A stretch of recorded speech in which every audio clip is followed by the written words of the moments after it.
Welcome to another episode of Pod for Good, a podcast where we hear from the change agents making Tulsa and the world a more vibrant and inclusive place. I'm your chief philanthropod, Jesse Ulrich. And I'm your vice admiral philanthropod, Chris Miller. And today our guest is Nehemiah Frank, founder, executive editor, and director of the Black Wall Street Times, whose tagline is "Access is the new civil right." We talked to Nehemiah about the Juneteenth weekend that blew up Tulsa, what access really means, and why he started the Black Wall Street Times.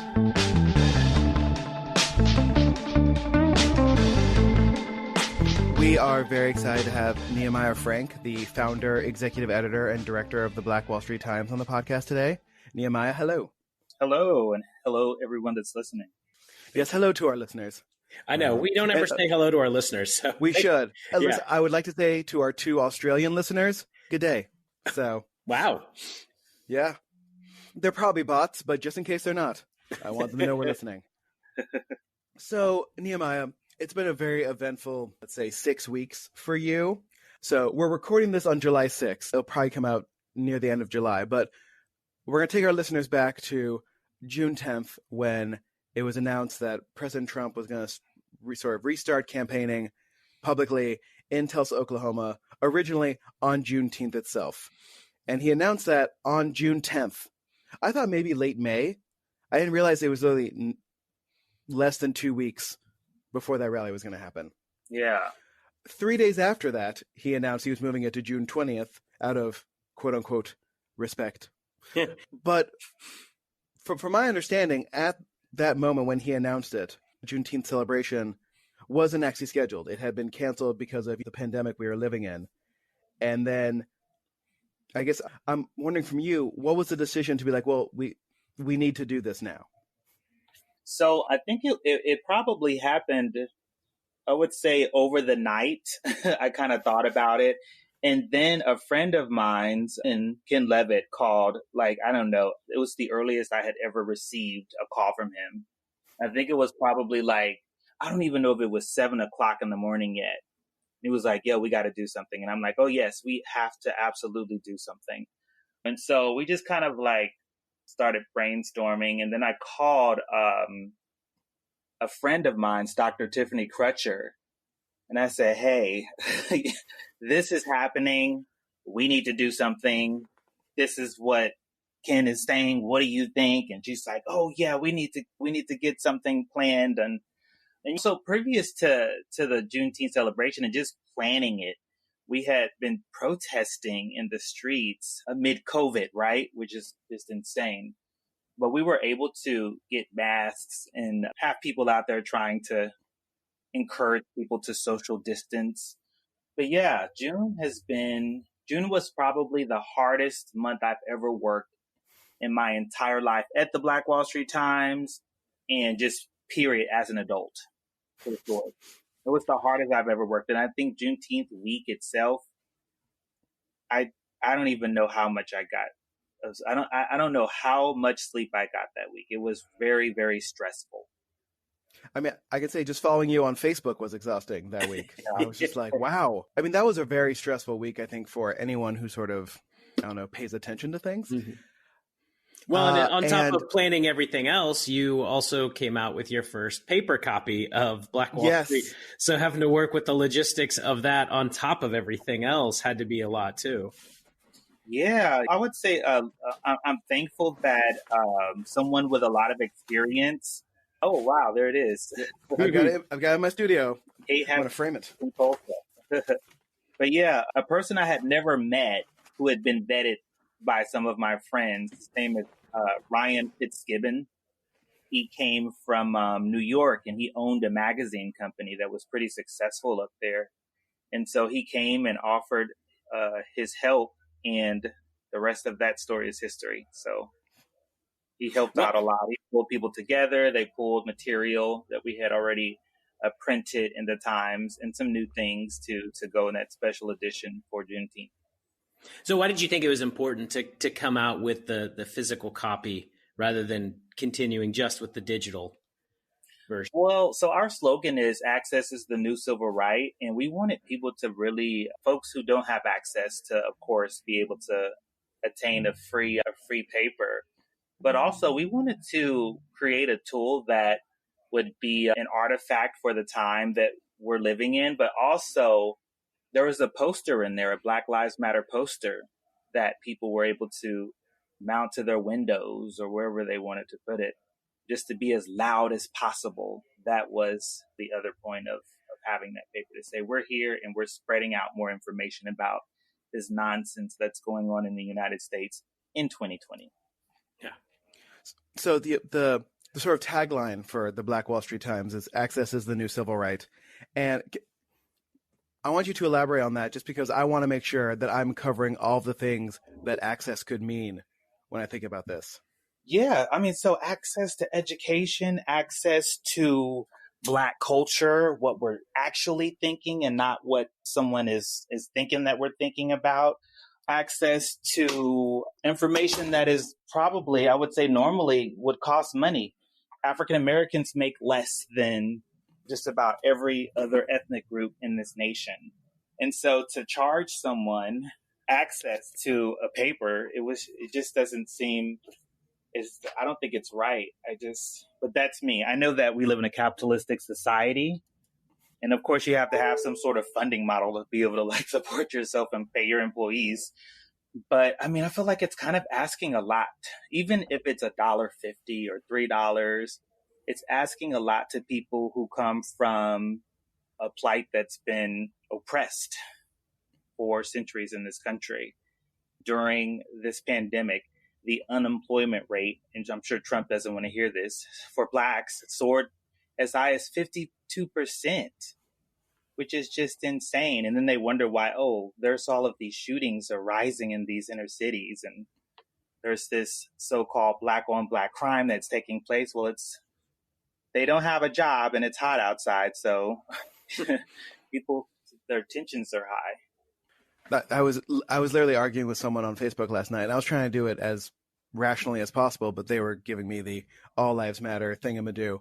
And I was just like, all right, like, and this is someone like I knew from high school, I'm not really friends with anymore, but I was like, okay, like, I'm going to try to have the conversation with a person that you have to get them to understand, like, yeah, all lives matter. And if that was true, we wouldn't have to have Black Lives Matter in the first place, right? But he also mentioned Black on Black crime. I'm like, why is it only white people who ever mention that? And if you're going to mention that, like, you have to talk about over policing. You have to talk about how cities are designed. You have to talk about, Chris will love this, the federal highway system. All the things that make one group of citizens be more overly watched than another, right? I think someone said, like, if you want to know what a policeless society would look like, you just go to the richest part of town. Right? It's so true, though. It's absolutely true. Access to the new civil right, access to everything, access to news, access to education, access to capital, access to the internet. The access to having the means to have your voice amplified quickly if you have a message, right, that's worthy of being published. And then we're able to access to be able to mobilize people around your cause, which is something that we did not have for the longest time in Tulsa for Black Americans. And I think I don't want to say it's because the Eagle wasn't progressive enough, but I want to say that they probably weren't progressive enough, right? To where they could put out a message and say, hey, everybody, we're going to crowd the space at City Hall. And we did it tons of times, and we got policy changes for our community in North Tulsa, like the moratorium on dollar stores. Mm-hmm. Yeah. I noticed that you have a lot of guest writers come in to do pieces, and then obviously you have you write some pieces, and then you have what seems to be some more regular columnists. So do you have kind of like a pool of people that you work with for a lot of the articles, and then for the other pieces, how do you choose who, I guess, to, as you said, amplify? Yeah, so I have a few people that are like regular writers, and I would say Dion Osborne and Autumn Brown are probably like the two people that write the most besides myself. And then my friend Erica Stone Burnett, she drops a piece every now and then. And then, of course, Calvin J. Ross, who is probably most people are pretty familiar with him in the community. So, but yeah, those are pretty much the main writers or contributors for the Times. And I would even probably throw tyrants into that mix too. And so another thing that we do that I would say probably no other Black publisher does in this country, is we actually make space for white people. And we make space for them to be able to tell their story, their coming to racial consciousness story. And I think that that's really, really important for the nation. I mean, mostly for the fragile white ego, as we've learned. Yeah. But also because it's a part of the conversation that needs to happen, too. Yeah. Right. I've always told people, like, there's a reason why, if you're going to do, say, Holocaust education, you want necessarily a Jewish person to teach it. And that's only for, like, that personal connection to it. So if white people want to have a conversation about truly understanding, understanding is the wrong word, but coming to terms with what they can't understand, it's you kind of have to hear from someone that looks like you. Yeah. Mm-hmm. We've talked a little bit about June, but with everything that had been going on, I mean, one of the big things that, I mean, frankly, unfortunately got lost a little bit in June was Pride Month. It felt like because everything that was happening with Trump and the rally, with COVID, with all the protests related to Black Lives Matter, I mean, that felt like something that not necessarily fell by the wayside, but didn't have as much space as it normally does in Pride Month. And so I was just curious about your thoughts on that, because as we know that intersectionality is such a big part of what social justice is really about. Mm-hmm. Yeah, for sure. I definitely felt that it kind of, I don't even know what the word is to describe it, but it did kind of fly under the radar this year because of all of the protests and, of course, the COVID. So we didn't have our prides. People weren't out downtown like we would normally be. I mean, even places like New York City or Atlanta, like we didn't see the big pride turnouts that we would normally see on television. But yeah, so the intersectionality of being Black and gay, I do want to kind of touch on that. It's a tight spot. Some people would say that, oh, well, Black people are more homophobic than other racial groups, but I don't even think that's really true. I think it just depends really where you are in the country. If you're in a place that's conservative in thought, like Oklahoma, then you're going to have a lot of Black people that are going to not necessarily agree with the LGBTQ ideas or identities. And so, but as it relates to like myself in this time in American history, it's difficult to explain because I identify as a gay person, as a gay man. But at the same time, before I even open my mouth or before anyone asks me what my identity is or they find out through getting to know me, I'm a Black person. I'm a Black man. And so some people get confused, like when I say, oh, well, I'm Black before I'm gay. And well, why can't you just be the same thing? And I'm like, well, in reality, I'm the same thing. But socially, the first thing that people see is this Black skin. And depending on how they were raised, they're going to want to know if I'm a threat or, or if I'm okay. So it's a hard spot to walk sometimes. When we're talking about multiple identities that people have, there's usually one that is visible and one that is invisible, and they have similar effects, but you as a person realize what people see first, what part of you they see first, and that affects how you end up then defining yourself. Yeah. So let's go back a little bit to why you wanted to found the Black Wall Street Times, what that was like early on, what that likes now as you've been setting milestones on page hits and putting out your first print edition. Give us like the quick history of how and why you founded the Black Wall Street Times. Yeah, so I started the Black Wall Street Times. I started building the site in 2016, late 2016, and then I published my first horribly written article the day that Trump was inaugurated.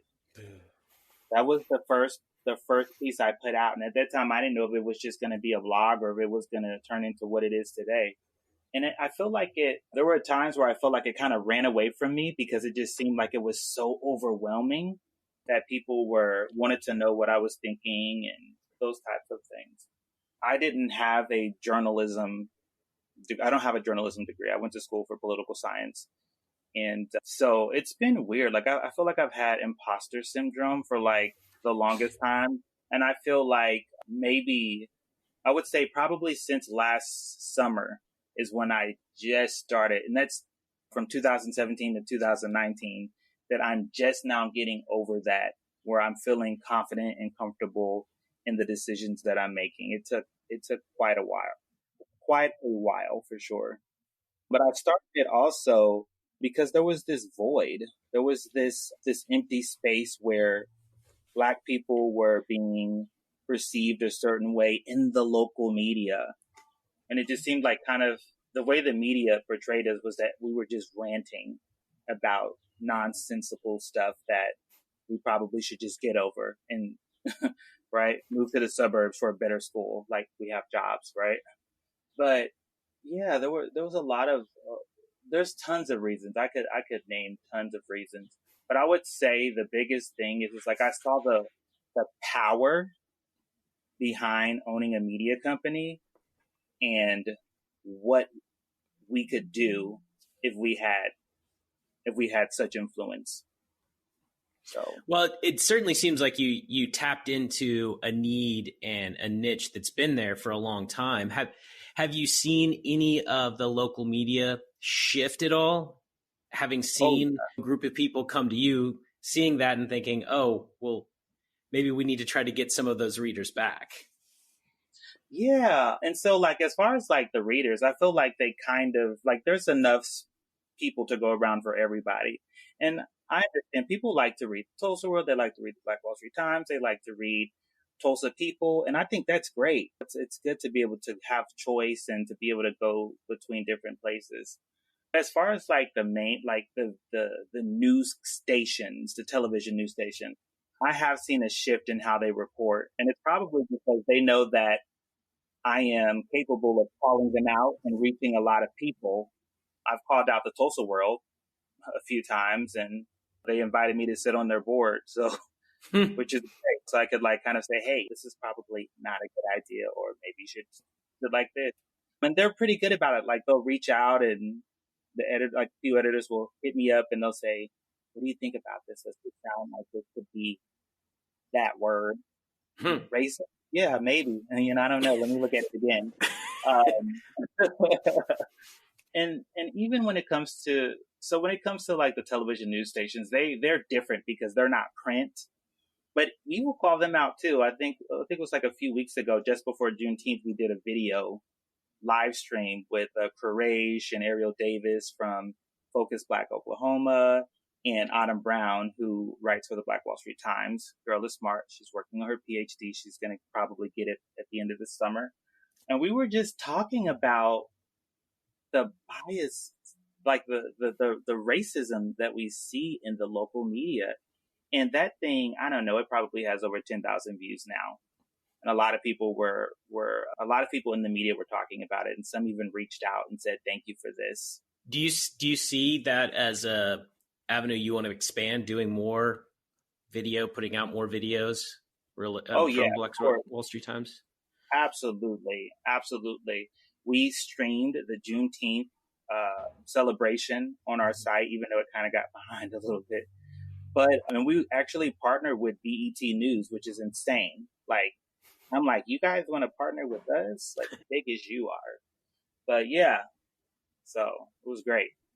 Yeah, I remember when I clicked on the live link and I saw that, I was like, oh, they're working with BET News. Just seeing their little watermark or whatever up on the screen alongside yours was pretty cool. Yeah, I still can't believe that happened. I mean, I think like that's a microcosm for what the next year is going to be here in Tulsa as we lead up to the 100th year anniversary of the Tulsa Race Massacre. And I feel like Tulsa handled itself very well that week, but I imagine this is going to be a big year for the Black Wall Street Times. And not that I want you to spoil any surprises you have for people, but like what's going into 365-ish days, now obviously now less to the anniversary. Like, what's the Black Wall Street Times thinking about doing to sort of remind Tulsa of its sort of one of its hidden sins, I should say?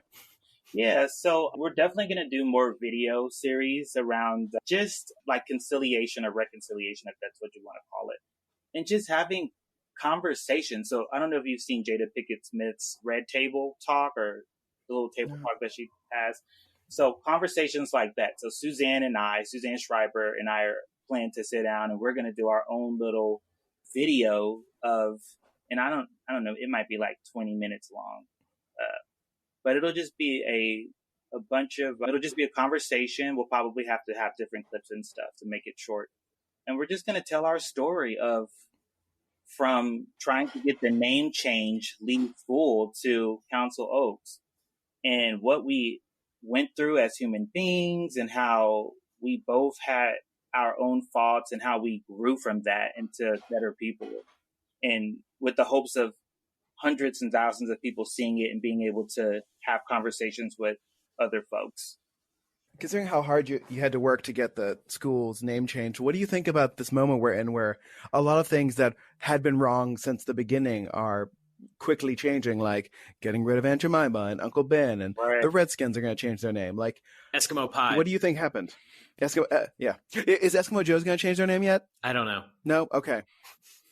They're our next target, but we're coming for you, Eskimo Joes. But we actually asked this of Ariel Davis and Colby Webster yesterday, another podcast recording. But what do you think is different about this moment? Like, why is something like changing the school's name to Council Oaks take years, and it took a couple weeks of protest for people to remember that Aunt Jemima was kind of racist and we should change it? So I think that America is stepping into a period of racial consciousness, which is, we've been needing it forever.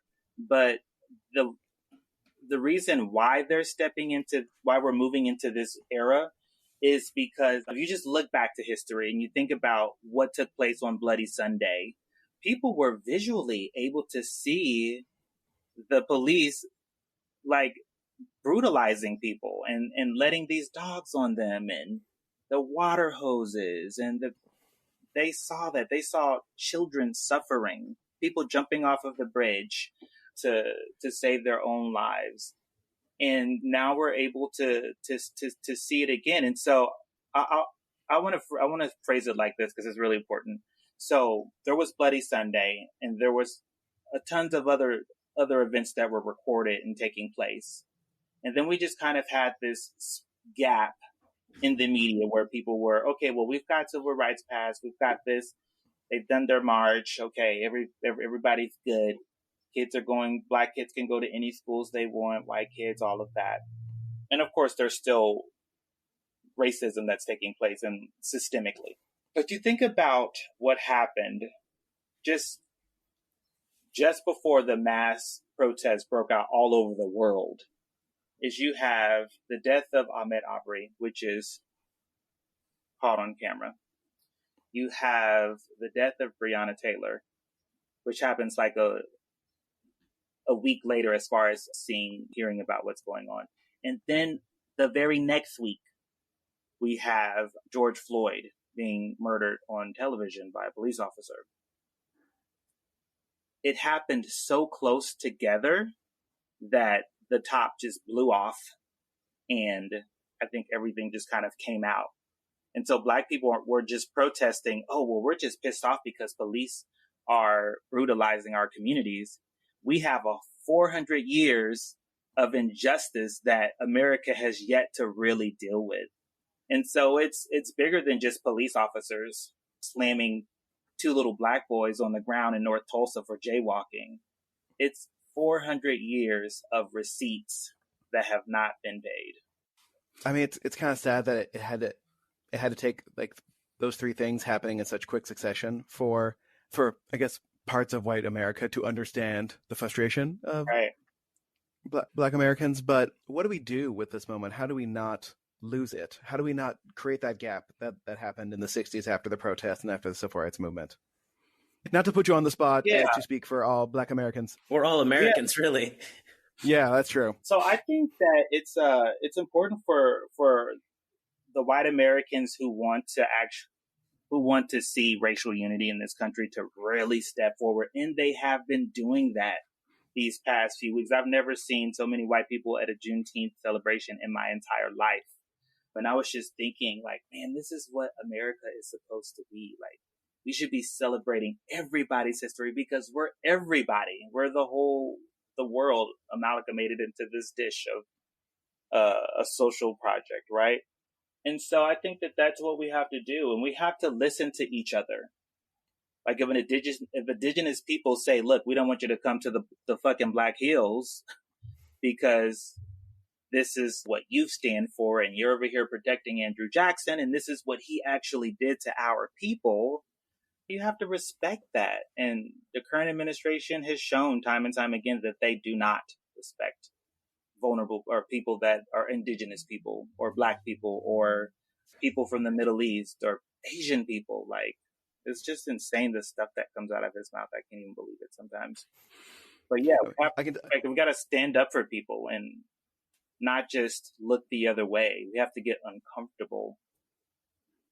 Well, and one of the things I think, Jesse, you've talked about this before, is it does seem like that many of the marginalized groups and allies are more united around the different issues, where it's less separate issues. It's not just we're locking up children in cages, and so there's a group over here fighting that. There's issues related to police brutality, so the Black Lives Matter movement is helping with that and so forth. It seems like there is more uniting of the different groups fighting for overall social justice instead of picking one movement and just focusing on that. Absolutely. I agree 100% with what you said. And so people that are in positions of leadership, I think it's very important that they publicly show that they are for all lives, right? Mm-hmm. And that's what I've done. Like, I wrote a letter to Senator Lankford for stepping up and saying, hey, we probably need to get rid of Columbus Day and we need to have Juneteenth and we should put our $600 million behind that. And then it's like, oh, well, wait a second. Well, the indigenous people actually celebrate Indigenous Peoples Day on Columbus Day. So this is probably what you should do. I know you're fiscal conservative and you don't want to spend $1.2 billion on all of this stuff, but you kind of need to do that because the receipts are very long and they have yet to been paid. So we already have Columbus Day now, so we're already losing that money. So like, it's not real. It's not real to me. It's one of those things where like, yeah, I get what he was saying, but I'm like, that's not an argument. That's not a hill you want to die on in this particular argument. Mm-hmm. But we got to talk to them in their language. Otherwise, they're not going to understand. True. Somehow I think this question originally began with the lead up to the anniversary of the race massacre. But I mean, there are going to have to be a lot of uncomfortable conversations in this next year. For those who have read the commission report that came out, I don't know, like over a decade ago now, I think. Yeah. Like, you read that and I have problems like driving through town now because I'm like, oh yeah, like people gathered guns here and they picked up people here and they took people over here. Yeah. And I'm angry because, one, it happened, two, because it was covered up, and three, because we still haven't really truly dealt with it. Right. In the conversations that we are going to have with people in this next year, how do we get people past the, well, I didn't do it, my family wasn't here at the time, so like it doesn't affect me, or I shouldn't have to change anything about me to do it? Like, how do we convince people that, like, even if this has nothing to do with you or your family's history, like, it's important that Tulsa as a whole collectively talks about this? So I was thinking about that the other day. So if G.T. Bynum were to come up to me and say, well, I wasn't a part of this and that. And I think, so first of all, I believe his name is, his maiden name is like French or something like that, right? Like, he comes from a French line. And so where were his people at? His people were probably in Louisiana and they migrated here. And so, of course, his family comes from wealth. Well, let's look at what was his family doing? The people who own my grandmother's side of the family, they own sugarcane plantations, tons of them. And then they were just passing Black folks all over the place whenever they would have kids. Like, this stuff is so sick and deep. If we could really educate people, then we would probably decide tomorrow to just go ahead and pass HR 40 or something. And I remember like just driving down in Louisiana and seeing all of these sugar plantations and these big sugar companies. And it's like, oh, well, why do I even owe my college right now? Like, they should be paying reparations for that. And I'm sorry to go off on a tangent, but these are like the little rabbit holes that I can go down. We love tangents. But as far as like Tulsa, man, I don't know. Well, I mean, it feels like Tulsa is just made up of different bubbles. We've as a city become it's a very segregated city. It just is. I mean, not that that's massively different than a lot of other cities, but it is very segregated, and not just by race, but it seems like by ideology as well, that you're in one part of the city, you have a very different conversation than another city. And that seems to be what the hardest thing is that people surround themselves with people who think and talk like themselves. Mm-hmm. Yeah. I mean, I think that's kind of what people do though, right? Like, we kind of bump into our own little groups. But like, so I was just thinking, I just finally remembered, because I went down that tangent. I was like, oh, I got to get back to this space. But just thinking about Bynum and his family, that during the massacre, or before the massacre, I saw a photo. He had posted a photo of his family, like 4 generations back, in this humongous house. And you could just tell that they came from wealth. Like, they've had wealth in their family for generations before, 4 generations ago. And thinking about my own family history as it relates to Black Wall Street, and I believe we were like the 3rd or 4th wealthiest Black family in Black Wall Street. And we had big houses, and we had property and means, right? But then in 1921, it all got destroyed. And it's like, well, if that would have never happened, perhaps we would be as well off as you are today and your family. Perhaps we would have parks named after our people had there not been a massacre. And so that's the privilege that they live with. And they don't even think about those things. And here, a lot of us think about it all the time. Like, man, well, that kind of sucks. Oh, well, let's just continue with our day. Yeah, like the effects of generational wealth are really hard to explain to people, but it's kind of clear once they get it. Like, there are things that people don't have to deal with because their great grandfather, bought land and what ended up being a fancy neighborhood. And so that house became worth a lot more. And then the money from that covered the cost of other things. It all builds on each other. So it does. When people say like, well, we should just get over it, I'm like, well, you get over your generational wealth then. Just give that all away then, right? Because it has a similar effect in the opposite direction. Like, I want to mention, so my grandfather, and this is very unique. You'll be at a college commencement speech or something, or you'll hear, oh, well, if you're a first generation graduate college student, why don't you stand up? And then, of course, there's going to be a disproportionate number of people of color that are going to stand up, right? Well, that's different for me because my dad went to college, his dad went to college, and that's just not even really heard of when it comes to black people, right? And I think that was probably the key to us being able to rebuild our lives so quickly, and to where I've even landed where I am today is because before the massacre, they were getting educated at Langston University, and they saw the importance of it. Whereas most Black people, they don't have that unique experience of being a 3rd or 4th college graduate and being Black at the same time. Since some people's parents and or grandparents weren't allowed into the majority of colleges. Absolutely. So, yeah. Well, and that brings up kind of an interesting point, because one of the things that has seemingly come out of this moment is obviously there's been a lot of discussions around privilege and bias for years now. But what's been interesting is seeing various groups come to terms with their biases. Obviously, white folks have a lot of work to do, but seeing a lot of different minority groups come to terms with biases and privileges they may have had that have been hidden, and how that has been part of this overall discussion. I think that's been fascinating as well. Mm-hmm. Yeah, I agree 100%. Yeah. For our listeners and our true Australian listeners, what, again, like I don't want to put you in the position where you have to like speak for your entire race or identity, but what do you think is the best use of, say, a middle-class white person's time during this moment? If they're like, okay, there are obviously things I don't understand, and I want to learn, I want to educate myself.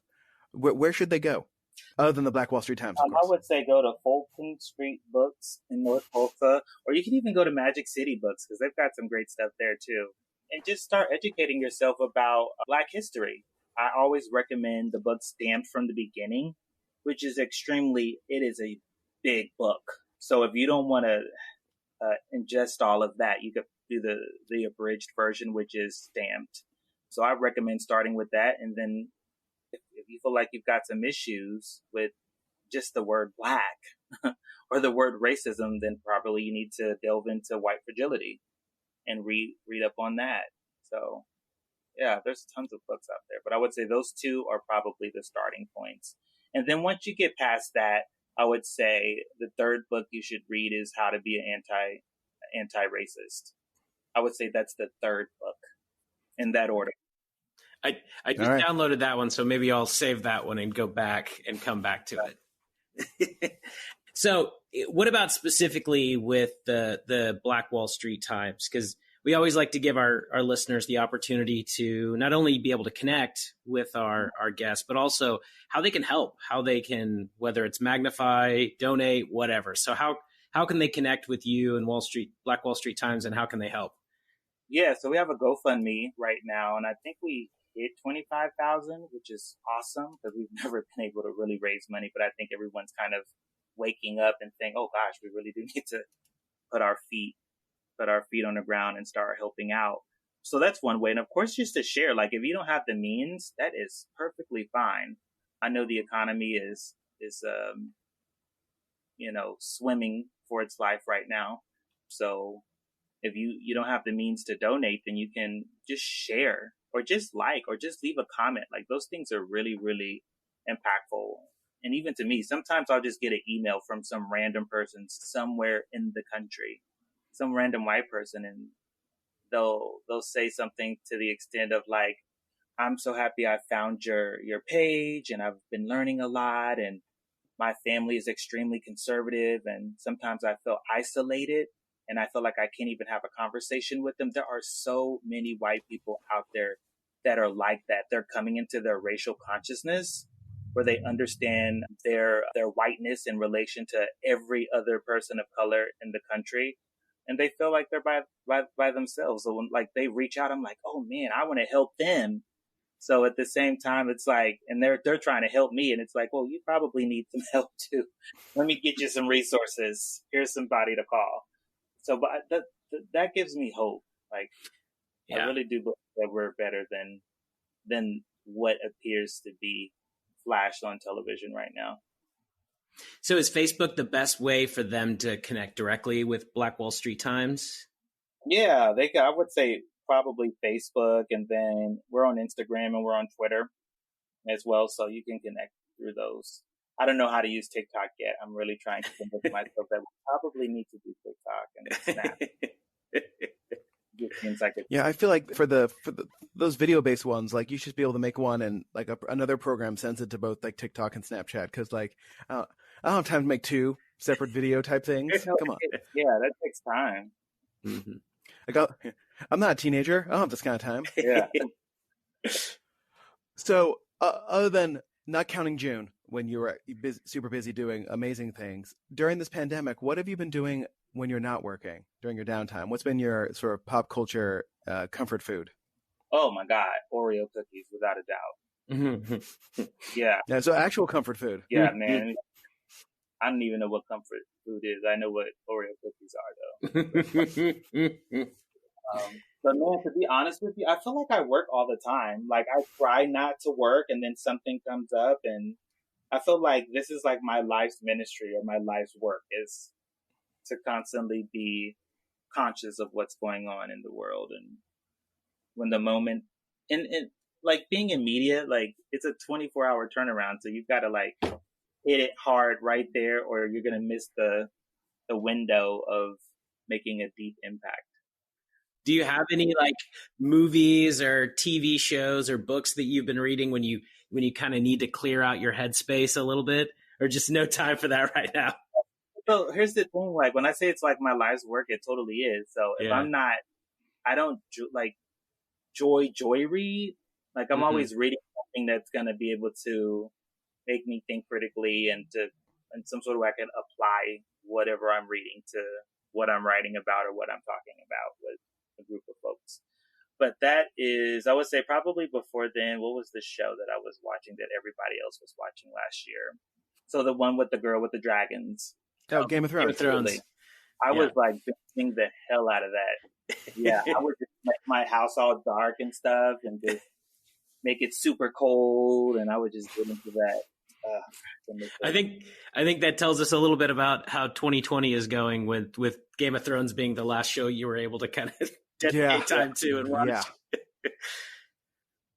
It feels so long ago now. I haven't like watched a movie since all of the protesting has broken out. I've been that busy since George Floyd's death. No, yeah. The longest thing I've watched since then has been Hamilton, pretty much. So everything else has been like a TV show here and there, but I haven't sat myself down for 2 to 3 hours. Because I'm like, well, there's probably things to do. Yeah. Well, the last thing I'll just say is there anything else that we haven't talked about that you'd like to plug before we wrap up, either events or programming that you're putting out that you really want to get plugged and that we can promote for you? No, I don't know. Like probably, but I just can't think about it off the top of my head. So well, they can subscribe to the Black Wall Street Times. I was going to call it e-bulletin. No one calls it e-bulletins anymore. What am I, 70? Newsletter. Yeah, that's the word. E-bulletin. Wow. All right. Okay. Yikes. Mm-hmm. Yeah. Go to www.bwstimes.com and hop in there. You can get a free subscription. Did you think about having the full name as the URL at one point, and then you're like, that might be too long? Oh yeah, for sure. And actually, I think that we do have it, but it's both. Like how you can make it redirects to. Yeah, your redirects. Yeah. So. Yeah, I've always noticed that. I'm like, I was like, that organization didn't realize how long that name was going to be in URL form. Yeah. You got to think about those things, especially in emails. You didn't want to have to type at Black Wall Street Times. Yeah, spell that all out, right? Yeah, 15 times a day. Mm-hmm. Both Chris and I know how busy you are, and I just want to thank you for taking time to talk to us and get back to doing actual useful things instead of talking to us.